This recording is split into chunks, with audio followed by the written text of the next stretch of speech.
Capítulo 44 – Fenômenos ondulatórios. Nesta aula vamos abordar a interferência de ondas em ponto e por superposição. Bom estudo.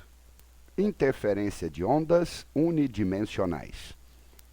Quando ondas unidimensionais se superpõem, pode ocorrer interferência construtiva, quando se encontram cristas ou vales das duas ondas. Ver as figuras 1 e 2. Neste caso, as amplitudes se somam e a onda resultante tem amplitude maior que aquelas que lhe deram origem. Entretanto, quando se superpõem cristas e vales das ondas, a interferência é destrutiva, ver a figura 3. Neste caso, as amplitudes se subtraem e a onda resultante tem amplitude menor que aquelas que lhe deram origem. Importante ressaltar que a interferência ocorre apenas no momento da superposição. Após este evento, as ondas voltam a se propagar, como se nada houvesse ocorrido. Interferência de ondas bidimensionais em ponto. Fontes coerentes são aquelas que emitem ondas de mesma frequência e mesmo comprimento de onda, e quando em concordância de fase significa que as fontes emitem cristas e vales simultâneos. As fontes F1 e F2 da figura ao lado mostram ondas se propagando e superpondo-se no ponto P. O tipo de interferência será determinado pela segunda tabela. Primeiramente, calculamos ΔX, que é o módulo da diferença entre x1 e x2. Se o ΔX sobre lambda for um número inteiro, a interferência será construtiva. Se ΔX sobre lambda for um número metade, será uma interferência destrutiva. E se ΔX sobre lambda for um número qualquer, então a interferência será parcial. Interferência de ondas bidimensionais em ponto. Fontes coerentes são aquelas que emitem ondas de mesma frequência e mesmo comprimento de onda. E quando em oposição de fase, significa que as fontes emitem cristas e vales não simultâneos.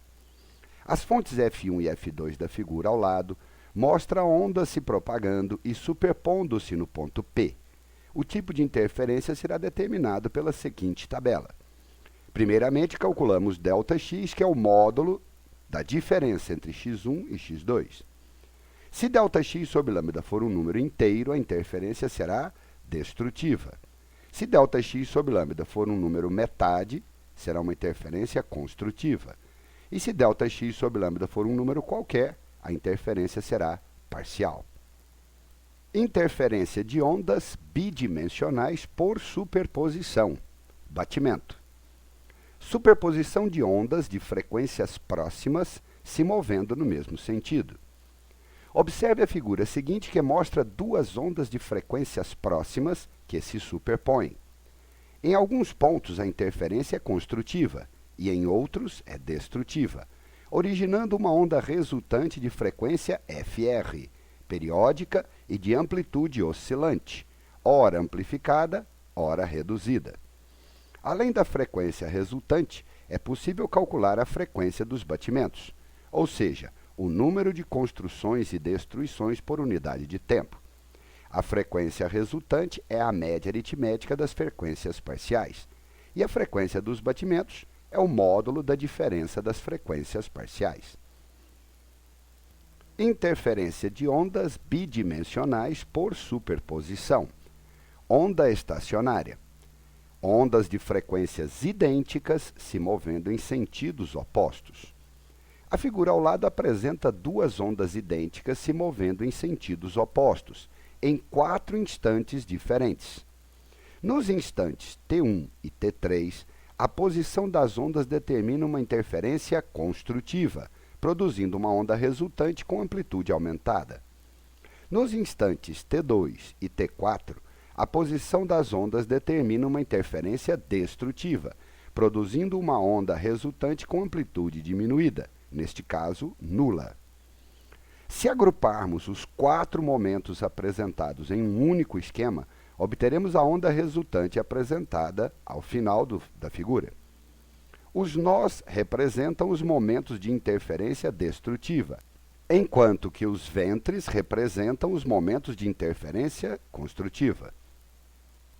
Exercício proposto número 1. Pare o filme, resolva o exercício e depois confira a resposta. Na tabela que se segue são comparadas propriedades da luz e do som. Assinale a alternativa cuja comparação está correta. Exercício proposto número 2. Pare o filme, resolva o exercício e depois confira a resposta. Duas fontes F1 e F2, separadas de certa distância e operando em fase, produzem ondas na superfície da água com comprimento de onda constantes de 2 centímetros. Um ponto P na superfície da água dista 9 centímetros de F1 e 12 centímetros de F2. Letra A. Quantos comprimentos de onda existem entre P e F1 e entre P e F2? B. No ponto P, a superposição das ondas produzidas por F1 e F2 resulta numa interferência construtiva ou destrutiva? Justifique sua resposta. Exercício proposto número 3. Pare o filme, resolva o exercício e depois confira a resposta. Duas ondas sonoras de frequências 1003 Hz e 997 Hz se superpõem. Essas ondas têm a mesma amplitude e se propagam na mesma direção. Letra A. Qual a denominação do fenômeno resultante da superposição dessas ondas? B. Qual a frequência da onda resultante da superposição dessas ondas? C. Qual a frequência de ocorrência do fenômeno que se deu como resposta do item A? Exercício proposto número 4. Pare o filme, resolva o exercício e depois confira a resposta. A figura seguinte representa uma onda estacionária formada numa corda vibrante. A respeito da situação proposta, assinale a alternativa verdadeira com V e a falsa com F. Muito bem, pessoal. Encerramos mais uma parte do estudo do capítulo 44, Fenômenos ondulatórios. Este é o final definitivo do capítulo. Espero que você tenha aprendido.